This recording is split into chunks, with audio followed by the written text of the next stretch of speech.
Hello everyone, in this video I will show you how to add passkey on Binance, right? So here the process of creating a passkey on Windows 11 using the Chrome web begins by navigating to the profile section, which you can see here. Once you're here, then select account, and inside the account you will get this option of security.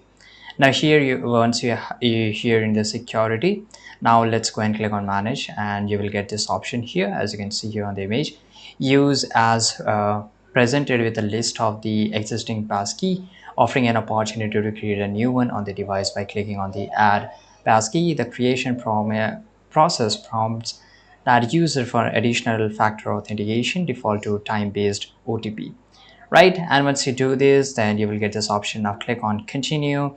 Once you click on continue, it will show up like this, that certificate path validation failed. If you face this issue, and just try it once again, and further investigation through the browser console revealing an attempt to finalize passkey register through a post call to Binance API, right? And here you can see this is how it's going to look like, and this is how you can cross device it. Generally it become obvious that the exclusive passkey creation process has potential to be reworked and improved to avoid user confusion, right? And you will also get, after successful passkey creation, an email notification is sent to a user, which will look like this, right? And once it's done, this is how you can do it. The overview point to be a mixed experience in a passkey creation across platform, with specific challenges identified on Windows and iOS that merit further attention to a smoother, more consistent user experience.